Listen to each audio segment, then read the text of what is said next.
నేను మాట్లాడేది సిగరెట్ల గురించి కాదండి. కంపెనీస్ పొలం గురించి ఏంటి? చూడు బాబు, మీ తాత ఇప్పుడు ఎస్ఐ దగ్గరికి వెళ్ళాడు. నేను నిన్న సాయంత్రం వెళ్ళి 10,000 ఇచ్చి వచ్చాను. ఇప్పుడు ఆడు వస్తాడు, నాకు షేక్ హ్యాండ్ ఇస్తాడు. ఆటోమేటిక్గా మీ తాతకి బీపీ వస్తుంది. నువ్వే మోసుకెళ్ళాలి కాబట్టి గట్టిగా రెడీగా ఉండు. వెళ్ళు. నాయుడు, నిప్పుతో నేషనల్ గేమ్ ఆడుతున్నావు, నువ్వు మస్ అయిపోతావు. ఎంఆర్ఓ గారు, మీరన్నా చెప్పండి, ఈ పొలం మాది. According to the given survey numbers, these paddy fields belong to Mr. Naidu, you know. అంటే ఈ విషయంలో మీరు ఏం చేయలేరా? ఏమీ చేయలేరా? అంటే కుర్రాడికి కొంచెం చాదస్తం ఎక్కువ. I see.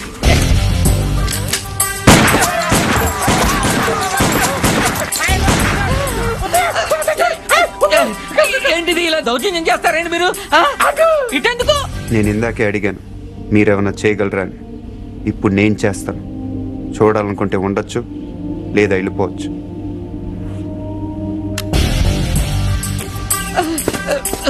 ఇవి ఎంత ఇంపార్టెంట్ పేపర్లో తెలుసా? ఏంటి ఎక్కడ వదిలేసిపోతున్నావు? నాయుడు గారు, సాయంత్రం కలుస్తాను మీరుంటే. నువ్వు 10,000 ఇచ్చిన ఎస్ఐకి నేను ₹1,00,000 ఇస్తాను. ట్రాక్టర్ తిరగబడి చచ్చిపోయావని రాసేస్తాడు. పొలం కావాలో ప్రాణం కావాలో తేల్చుకో.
ఎందుకు వదిలేసేవారు అవన్నీ?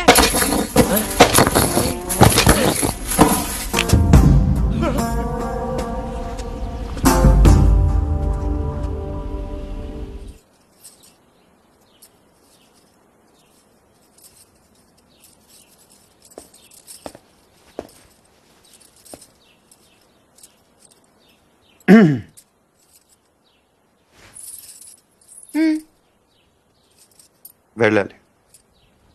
ప్లీజ్ ఒక నిమిషం. నేను నాయుడు మనుషుల్ని చిత్తగొట్టావంటగా? గిరి చెప్పాడు. పర్లా బాగానే కొట్టాను. ఏంటి నువ్వు కొట్టేది? ఆళ్లే ఫుల్గా కొట్టొచ్చుంటారు, నువ్వు ఇలా తోయగానే పడిపోయి ఉంటారు. నిజమా? అదే నేననుకో, ఇలా ఫైటింగ్లో గట్ర ఏ ఉండవు. ఇలా కొట్టానంటే పడుంటారంతే. హ్మ్. బయట కూడా అదే చెప్పుకుంటున్నారు. ఏంటి వెటకరమా?